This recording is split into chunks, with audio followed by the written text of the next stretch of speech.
Hello everyone, this is Paul Watson, host of Written by the Rest. Just to let you know before we start, my dog Indy was in the room and she decided to shake and sniff and get quite heavily involved in the entire podcast. So just a little heads up before you get started. Enjoy the show.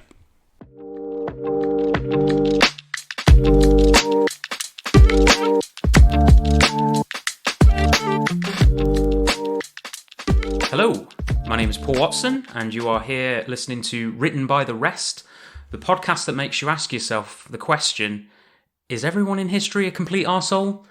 And the answer is probably yes, they are. I'm also here with my co-host and guest, Sam Nicholson. Good evening, or morning, or afternoon. It's afternoon. It's afternoon at the moment. Sam, tell me, what did you learn about in history that's really stuck with you? Let's dive straight in. Let's go in. The Egyptians. Mm-hmm. I'm not sure what about the Egyptians, to be honest. See, I dropped history in year 10, so I didn't do a history GCSE. No. So my learning of history either all came before I was 13, or more recently, researching myself. So from school history when I was younger, not a great deal, to be honest. We did the Romans, ancient Greeks, the usual stuff. The usual sort of white European. Yeah. The whitewashing. The whitewashing of everything, single thing in history, yeah. And Sam, that's what we're here to talk about today. It is. This is a history podcast. These aren't written by people... this isn't written by people who are historians. We didn't go to university. Well, you did, but you didn't study history. Do history, that's right. You know, we're a couple of people who've got a real passion. Yeah. We've got a real passion for history. Especially the weirder side of history. The obscure side, the niche side, the stuff you don't learn in school. Exactly. Or if you do learn it in school, you've probably been told it incorrectly. Yes. So before I start, Sam, tell me, what do you know about the mutiny on the Bounty? Very little. I know the phrase. Because it seems to have made its way into our sort of vernacular. Yeah. Not a lot else apart from little snippets you've told me in the past. Sure. Yeah.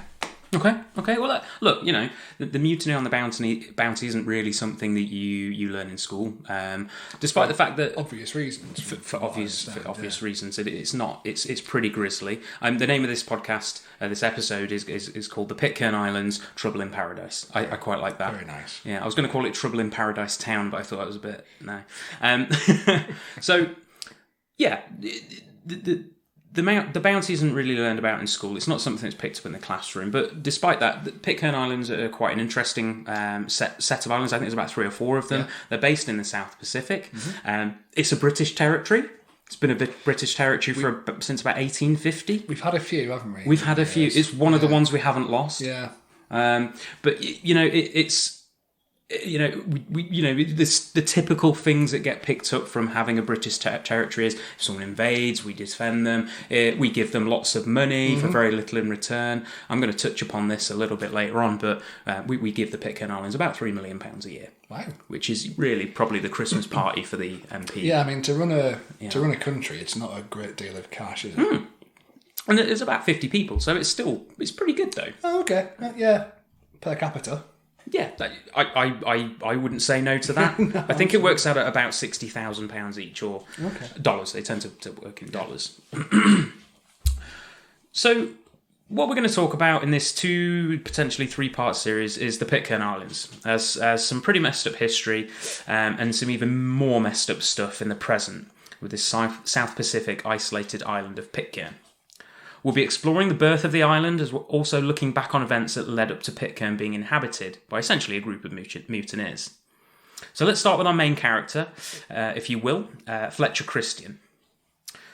Fletcher Christian was born to Charles and Anne Christian on the 25th of September 1764 in Cockermouth, Cumbria, England. Come on. Sorry, professional. Yeah, Cockermouth, it's pretty funny. Interestingly, you can still see the house he grew up in. It's still standing. I'm surprised there isn't a statue of him somewhere, to be honest, in our penchant for it. No, I don't think there would be. He's a mutineer, so that's bad. That is bad. So is slavery. So is slavery. We touch a little bit on slavery as well. But yeah, basically, if you wanted to see his house, it is still standing. It's on the side of the A506, A50 hang on, let me start that again. The A5086, just in case you ever decided to pop by. Does someone live there? So if you knock on the door, say I'm here to see Fletcher Christian's house. You know what? I don't know. We should find out. I don't think it's like a historical monument, but it's just a house. It's just a house. And in fact, I think it was described at one point in its history as something between a house, a castle, and a farmstead. Wow. Yeah, interesting.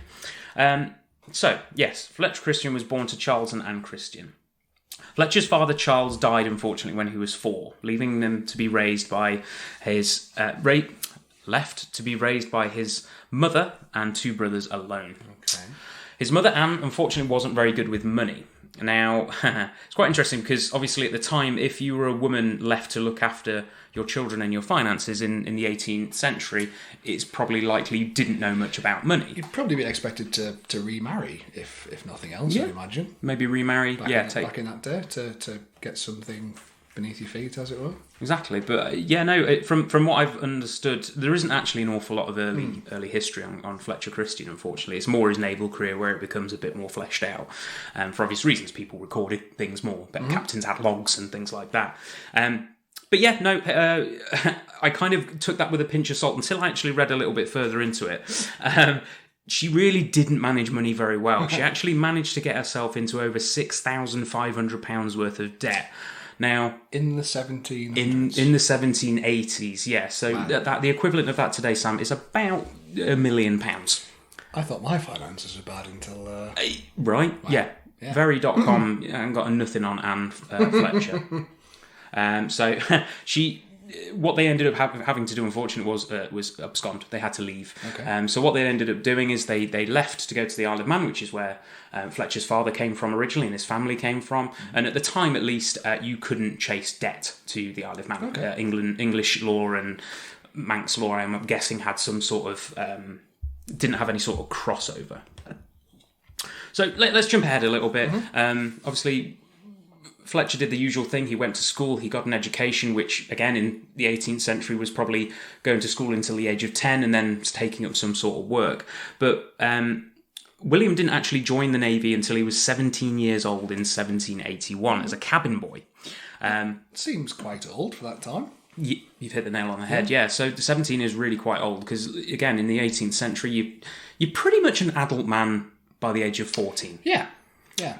You take on the responsibilities of being a man at that age, especially with no father around. And he actually ended up joining at 14, obviously as a cabin boy, which does sound a bit strange. I mean, cabin boys could have easily started as young as 8, but typically it would be somewhere between the ages of about 12 and 15, there or thereabouts.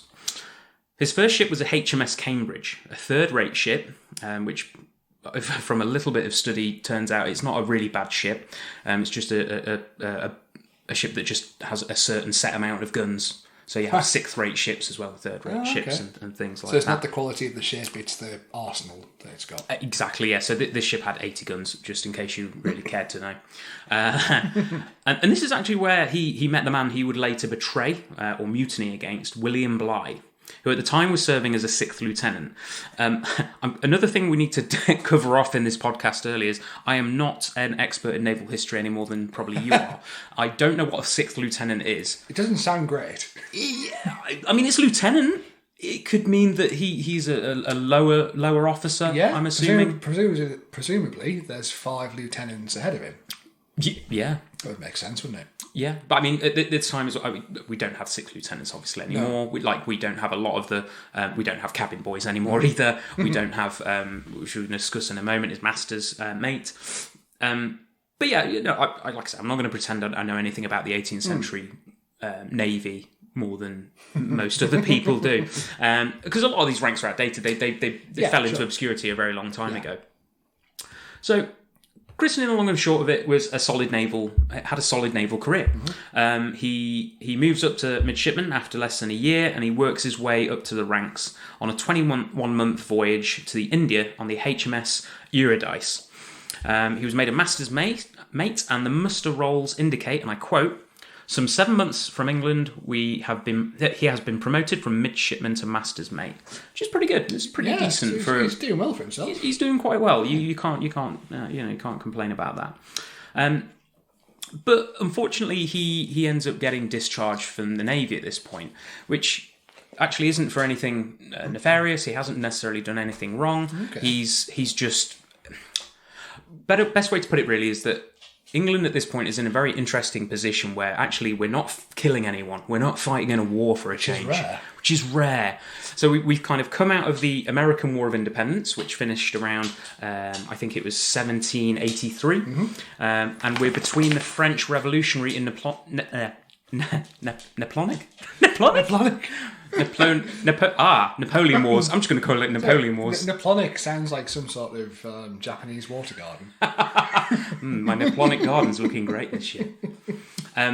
But yeah, we're doing wars basically. Mm-hmm. We've got George III who's pretty much kicking off anything he can at the moment. Yeah. But if we think, permacrisis is the word of the year this year, isn't it? But if you think about back then, it was. We didn't know we were born.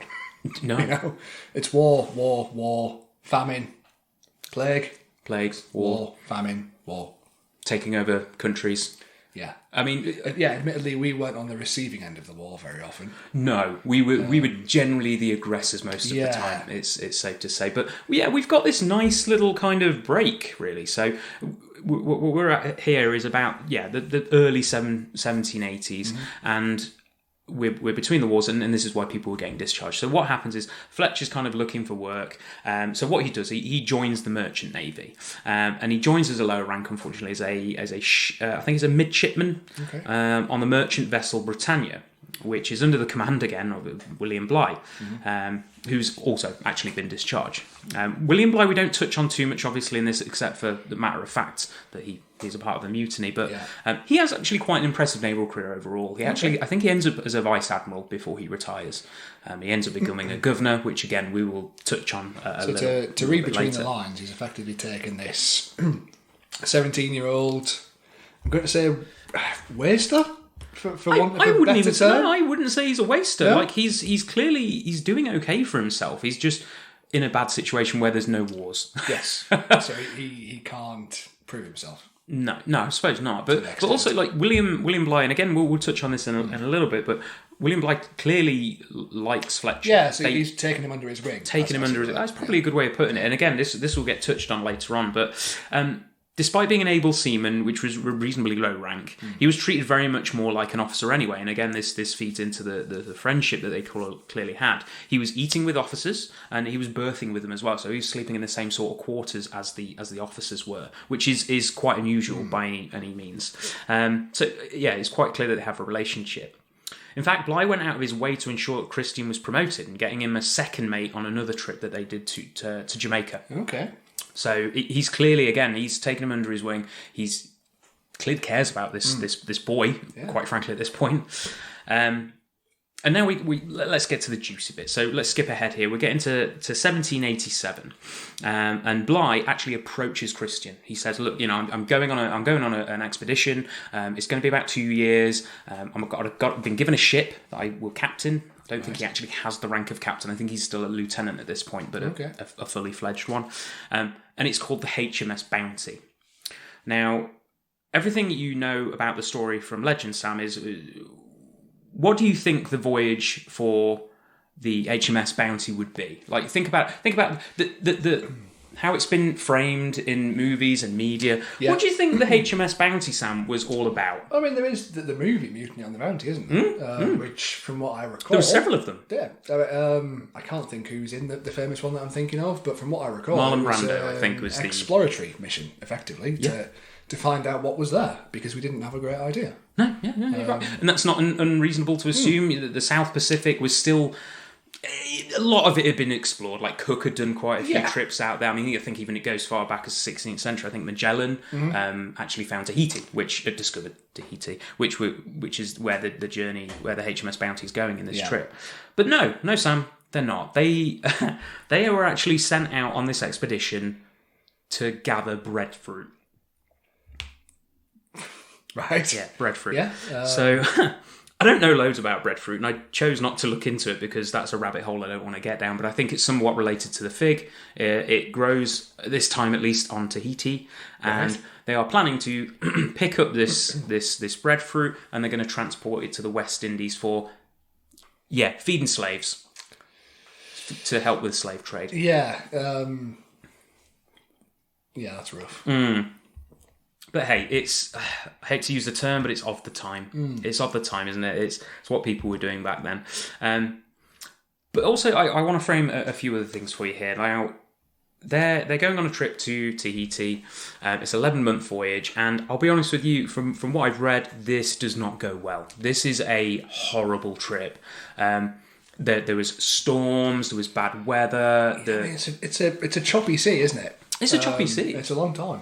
And also, at this time, keep in mind, although there are no wars on at the moment, this ship is unarmed. This isn't this doesn't have guns on. This isn't a third-rate vessel. this vessel is kind of going out alone. There's 47 men on the ship, by the way, and this is what they've kind of got to deal with, and it's a really rough journey. They leave from England on September 1787 with a crew of 46, not 47, on that 11-month trip to the beautiful island Tahiti. Now, you can only imagine, after 11 months at sea, surrounded by the same 47 people, getting to Tahiti with the white sand beaches, and quite frankly, it's a paradise. Let's not escape it. Yes, absolutely. And there was women. You've spent 11 months on a boat, and you get off, and there's 45 other men. 45. There's women who are open to Congress. yes.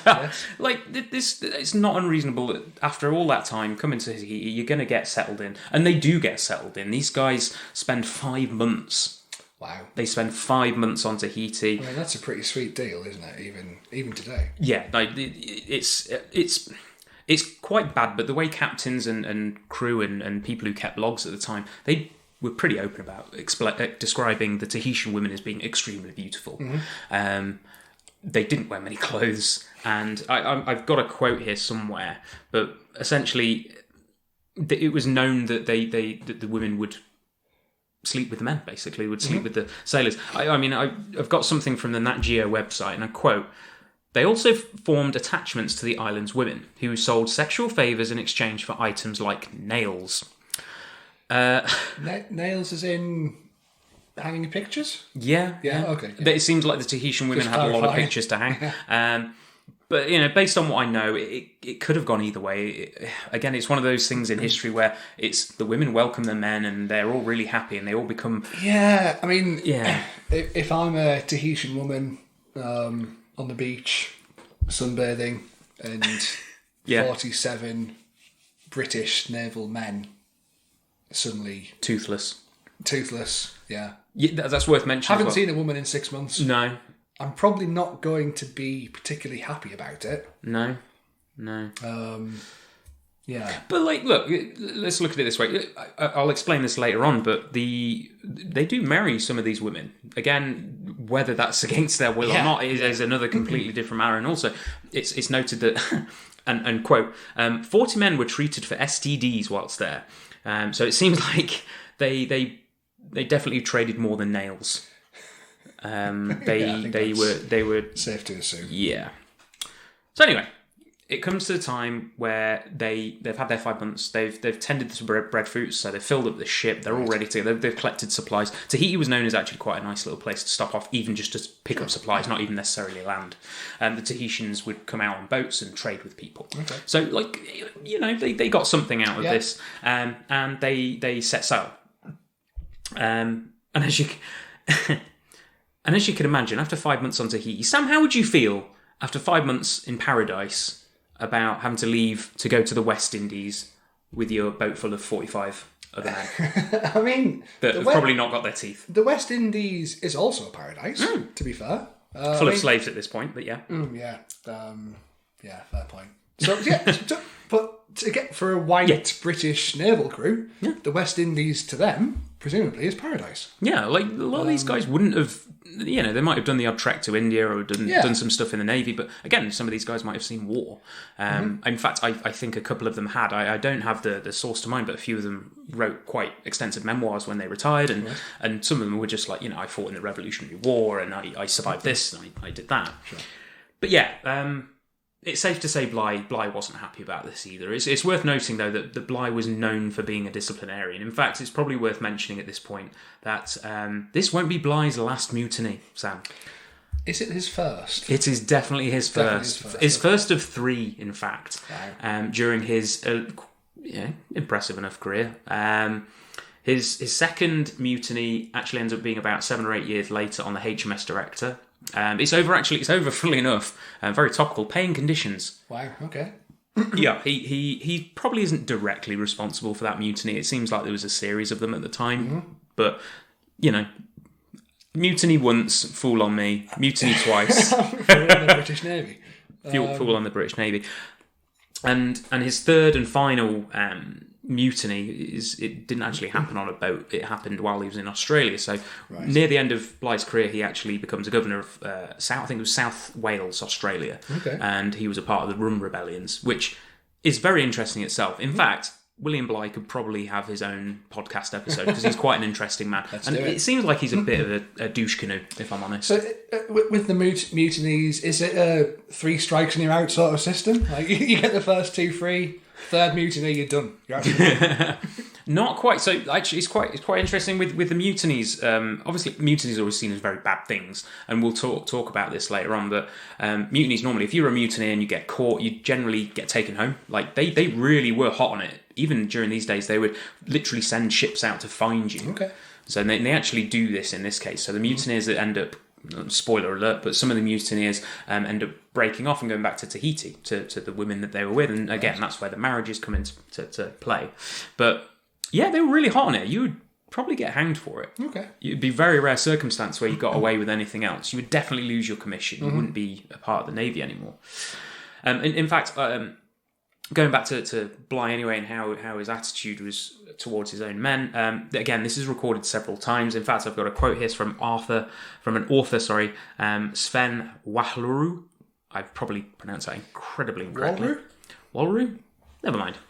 Quote: fault-finding, insulting, petty and condescending. Was on the journey and made a point to punish crew publicly, which, again, it wasn't unknown at the time. Yeah. So, let's skip ahead a little bit. They've been at sea for about... so they set sail on the 1st of April. And on the 27th, Bligh actually accused Christian of stealing coconuts, and he actually punished the entire crew. Wow. Bold move. Bold move. And there's lots of conjecture and kind of thoughts on what actually triggered it.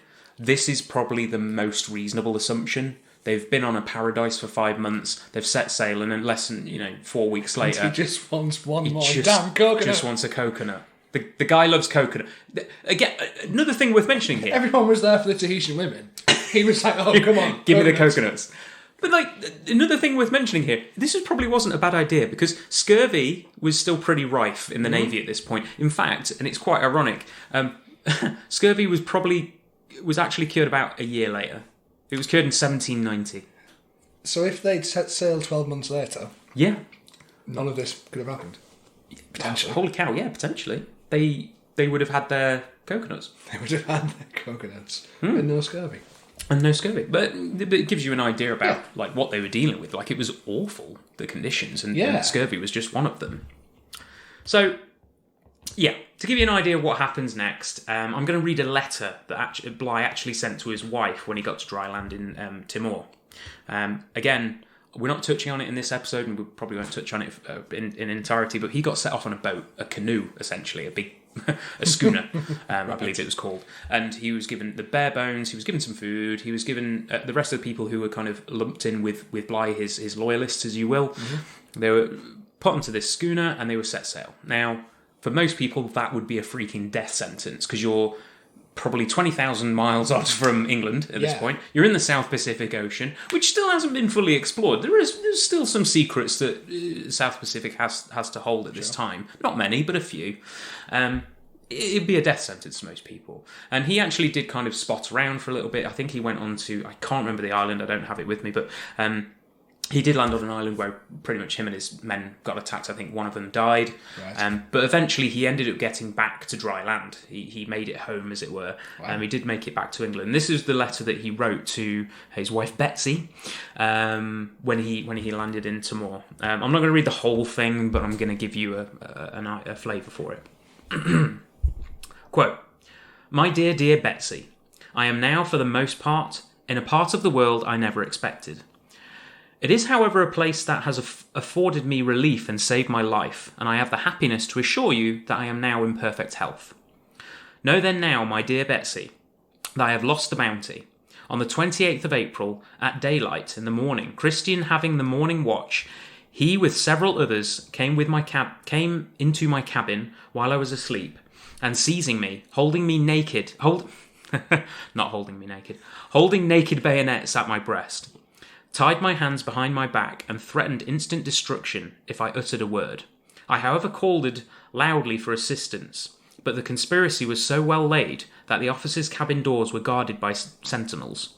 So Nelson, Peckover, Samuels, these were obviously people that were tied with Fletcher, or the master could not come to me. I was now dragged on deck in my shirt and closely guarded. I demanded of Christian the case of such a violent act, and severely degraded for his villainy, but he could only answer, 'Not a word, sir, or you are dead.' I dared him to act and endeavour to rally someone to the sense of their duty, but to no effect. The secrecy of this mutiny is beyond all conception, so that I can discover that any who are with me had the least knowledge of it. It is unbeknownst to me why I must beguile such force. Even Mr. Tom Elson took such a liking to Othello, Tahiti, that he also turned pirate, so that I have been run down by my own dogs." Now, I've not finished here, but you're getting the picture here. We're getting reinforcement here that Tahiti is a beautiful place to be, and it's even turning clearly some of his loyal men against him. I'll continue the quote. "My misfortune, I trust, will be properly considered by all the world. It was a circumstance I could not foresee. I had not sufficient officers, and had they granted me marines, most likely the affair would never have happened."